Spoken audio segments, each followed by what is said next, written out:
Hello friends, welcome to my channel. কি বন্ধুরা সব কেমন আছো? আজ আমি কোথায় এসেছি বলো তো? জায়গাটা হয়তো তোমরা চেনো না। এটা হলো ইকো পার্ক। না, আমি কিন্তু অ্যাকচুয়ালি ইকো পার্ক যাবো না। এটা হচ্ছে অ্যাকচুয়ালি ইকো পার্কে 1 নম্বর গেট দিয়ে ঢুকে, যেখানে পশ্চিমবঙ্গ সরকারের হস্তশিল্প মেলাটা হচ্ছে। এটা সেই মাঠ। আমি কিন্তু কখনো এর আগে এই মেলাতে আসিনি, এই প্রথম এখানে এলাম, তাও এক বন্ধুর জন্য। এই মেলাতে প্রতি বছরই আসে, কিন্তু এবছর কাউকে পাচ্ছিল না মেলাতে আসা। তা আমাকে বললো চল নিজের মেলাতে ঘুরে আসি, আর তুই একটা ইউটিউবে ভিডিও বানিয়ে নিবি, অনেকদিন ভিডিও বানাসনি। তো আমি ভাবলাম চলো নতুন জায়গা থেকে ঘুরে আসা যাক। গতকাল প্ল্যান করে আজ চলে এলাম। তো তোমরা দেখো, এটা জাস্ট কত বড় মেলা, কত কিছু হাতের কাজ এখানে মেলে। আসলে বন্ধুরা, ভিডিওটা ছাড়তে অনেক লেট হয়ে গেল, তাও তোমরা দেখো যদি এই বছরে আসতে পারো। এটা অ্যাকচুয়ালি 2023 সালের মেলা, আর আমি ছাড়ছি 2024-এ। এই মেলাটা ডিসেম্বর মাসের দিকে হয়। এবার বলি তোমরা এই মেলাতে কিভাবে আসবে। আমি গেছিলাম শিয়ালদা থেকে মেট্রো করে করুণাময়ী নেমেছিলাম। তারপর করুণাময়ী থেকে বাস ধরে এই একদম ইকো পার্কে 1 নম্বর গেটেই নামিয়ে দিয়েছিল। আবার ফেরার সময়ও সেমভাবেই নেমেছিলাম। এখানে রাজ্যের প্রতিটা জেলা থেকে স্টল দেয়। তোমরা দেখতে পারো এই ভিডিওর মাধ্যমে যে স্টলগুলো আছে, এই স্টলগুলোর উপরে জেলাগুলোর নামও দেওয়া আছে। এই মেলাতে সব জিনিসই হাতের তৈরি, তাই এর নাম হস্তশিল্প মেলা। এই বলে এই নয় যে এরা সমস্ত জিনিস অন্য জায়গা থেকে বানিয়ে এনে এখানে বিক্রি করে। তোমরা দেখতে পাচ্ছ ওরা এখানে বসে বসেও জিনিসপত্র বানাচ্ছে, তোমার সামনে বানিয়ে এরা তোমাকে বিক্রি করবে।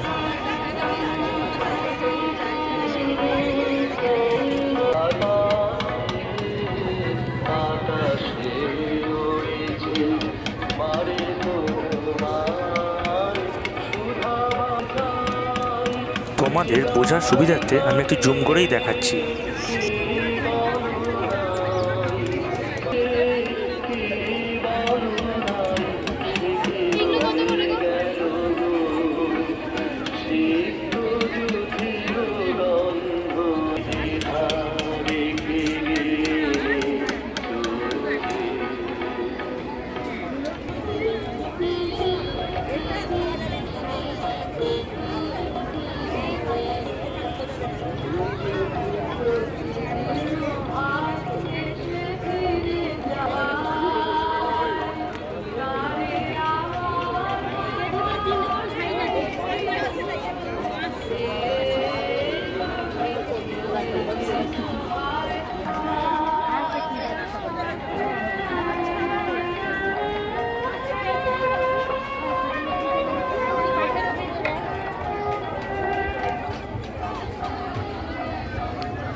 জার্মান শিল্পী রয়েছে তো তাই উনি বলছেন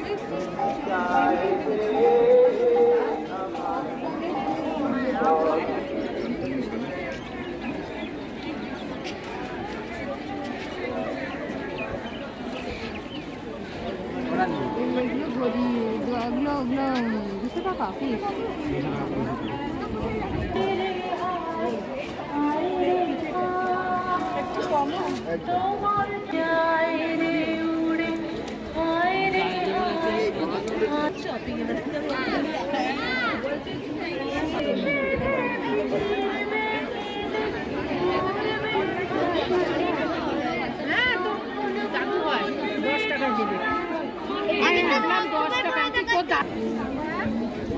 যেরকম হয় সেই হিসাবে করা হয়, আর কি আর বেশি লম্বা করা হয়।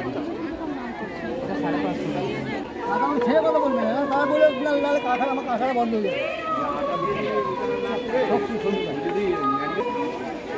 আমি 220 করে খাওয়াবো না, 220 করে খাওয়াবো এরকম 220 টাকা। আমি দাঁড়া দেখি তো হাঁটতে নিই ওটা হাঁটনি এই হাঁটনি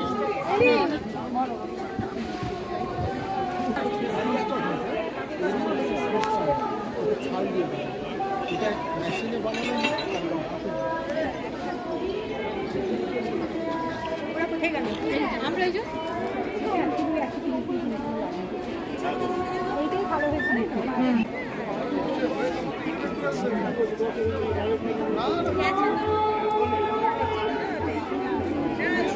ভারী মাছ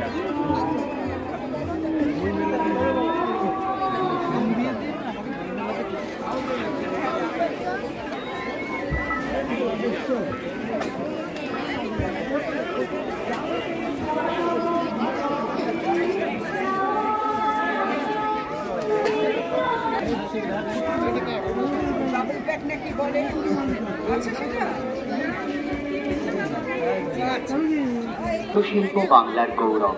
পশ্চিমবঙ্গের মাননীয় মুখ্যমন্ত্রী মমতা বন্দ্যোপাধ্যায়ের অনুপ্রেরণায় ক্ষুদ্র, ছোট ও মাঝারি উদ্যোগ এবং বস্ত্র দপ্তর আয়োজন করেছে পশ্চিমবঙ্গ রাজ্য হস্তশিল্প মেলা 2023।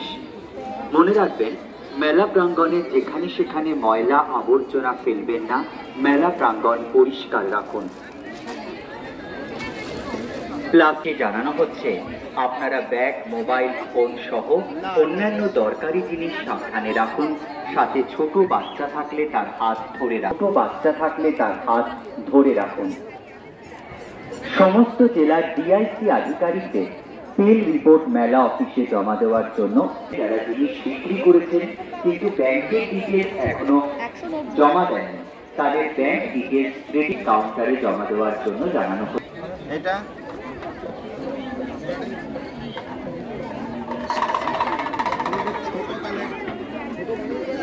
বানিয়ে দেবো ছোট।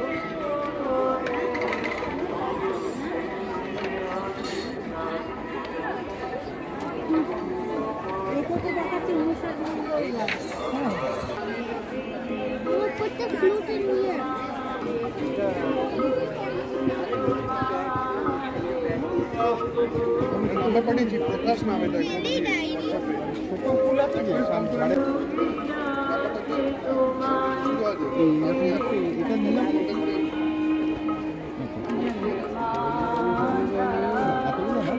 এটা কটা নেবে? এটা কত করে বলুন? কালোগুলো 20 টাকা।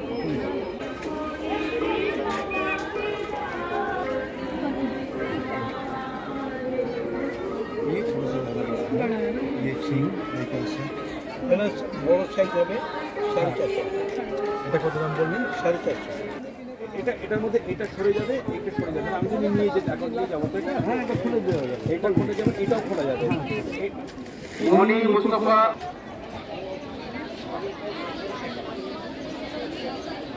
নাম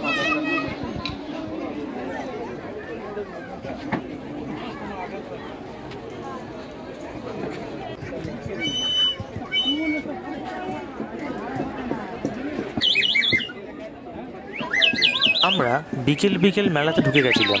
তখন সূর্যটা বেশ মাথার উপরে, এই মেলাতে অতটা ভিড় হয়নি, কিন্তু যত সন্ধে হচ্ছে দেখছি ভিড়টা আস্তে আস্তে বাড়ছে।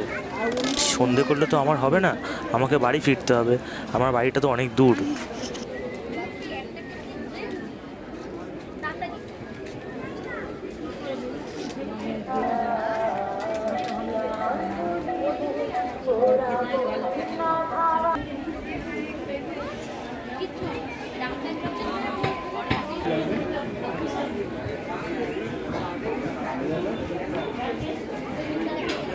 तुम्हारे हार्डवेयर खेला का मला ना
এটা আপনার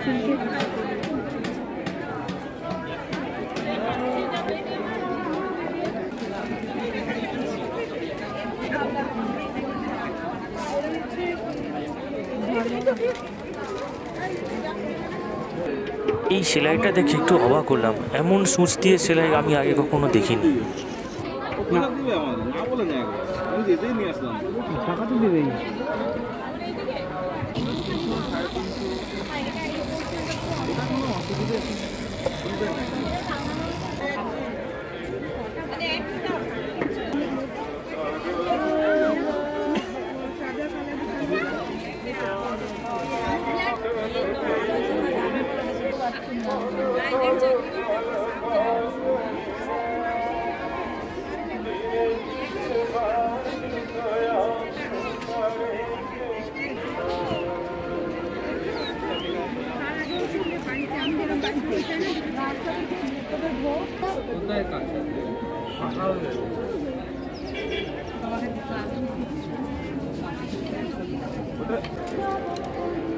এইগুলো কত করে?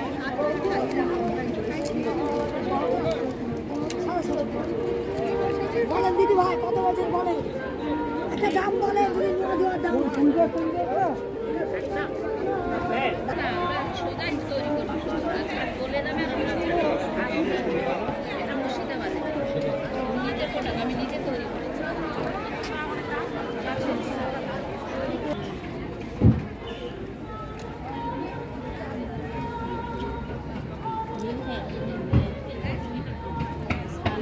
বাঁশ গাছের মূল দিয়ে কি সুন্দর মূর্তি বানিয়েছে দেখো।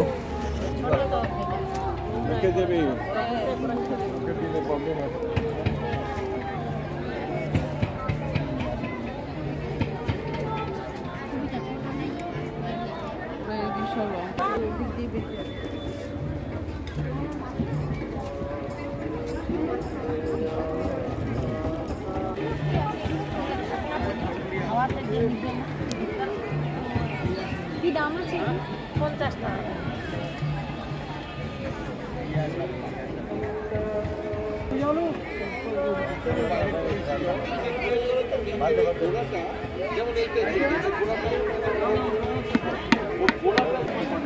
এখন যেটা দেখছো এটা খাবারের স্টল। এখানেও রাজ্যের বিভিন্ন প্রান্ত থেকে বিখ্যাত বিখ্যাত খাবারগুলো স্টল দিয়েছে। আমাদের জয়নগরে নিয়ে দেখি না এখানেও একজন স্টল দিয়েছে। মেলার থেকে খাবারের স্টলগুলোতে দেখলাম ভিড় বেশি, চারিদিকে স্টল দিয়েছে আর মাঝখানে টেবিল আর চেয়ার পাতা। এখানে একটাও টেবিল চেয়ার ফাঁকা পাবে না, সবগুলোই লোক ভর্তি করে খাচ্ছে। কেউ দাঁড়িয়ে দাঁড়িয়েও খাচ্ছে, গল্প করছে। এই জায়গাটা বেশ ভালো লাগলো। আমিও এখান থেকে খেলাম চিকেন পকোড়া, ফিশ ফ্রাই আর নবদ্বীপের 102। আবার ভিডিওটা করতে পারলাম না, তাহলে অনেক বড় হয়ে যাবে ভিডিওটা। প্রায় ঘন্টা দেড়েক হয়ে গেল মেলার একটা সাইড কমপ্লিট করতে। তখন আমরা ছিলাম রাস্তার বাম দিকে, আর এবার যাবো রাস্তার ডান দিকে। জাস্ট রাস্তাটা ক্রস করে রাস্তার অপর প্রান্তে যাবো। এখানেও যে মেলা হয় সেটা আমি আগে বুঝিনি। সেটা ওইখান থেকে বেরোনোর পর দেখলাম আবার একটা বড় গেট। এখন বেশ সন্ধে হওয়া ভাব, আর লোকজনের ভিড় বেশ হচ্ছে আস্তে আস্তে। এই দেখো এখানে আবার কত বড় মেলা। এইটা তো আপনি যেটা বলছেন সরু, সেটা ব্যাটেল লাগবে, তাহলে পা থাকবে, ওটা ভেঙে যাবে। আরে পপকর্ন, চলো একটু পপকর্ন খাওয়া যায়। পপকর্নটা হাতে নিয়ে খেতে খেতে হাঁটা শুরু করি, কারণ ওই এরিয়াটা দেখছি এই এরিয়ার থেকে অনেকটা ছোট, আর এটা অনেক বড় এরিয়া। জানি না কখন শেষ করতে পারবো। চলো আস্তে আস্তে হাঁটি। খেতে খেতে বেশি কথা বলতে নেই, আমি খাই আর তোমরা মেলাটা দেখো।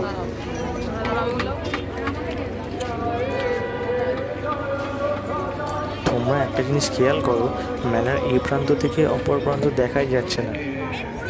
এই জায়গাটায় একটু কাঠের আসবাবপত্র বেশি।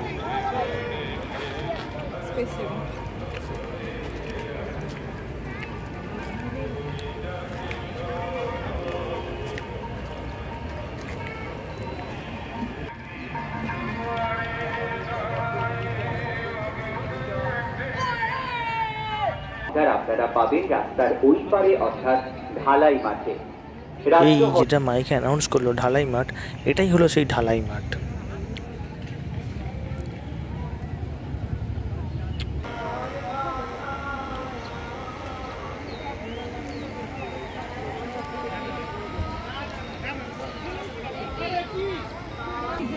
কি দারুণ হাতের কাজ এই শিল্পী। দোলাটা বানাচ্ছে কি সুন্দর। পিছনে ব্যানারে এই শিল্পীর ফোন নাম্বার নাম দেওয়া আছে। যদি কারোর এই শিল্পীর কাজ খুব ভালো লেগে থাকে তারা এনার সঙ্গে কন্ট্যাক্টও করতে পারো।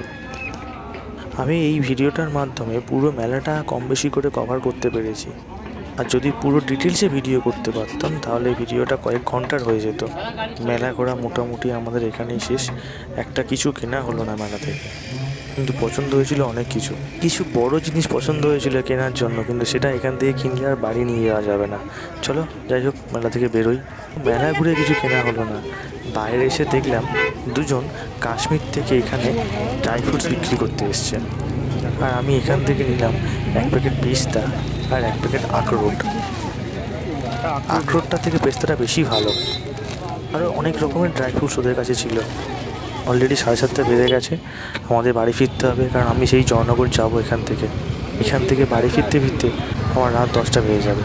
তো হস্তশিল্প মেলায় আমি এলাম, আর এখান থেকে কী কিনে বাড়ি ফিরছি না, 1 প্যাকেট পেস্তা আর 1 প্যাকেট আখরোট। ভালো থেকো বন্ধুরা, আর চ্যানেলটি সাবস্ক্রাইব করে দিও আরও নতুন নতুন ভিডিও পাওয়ার জন্য।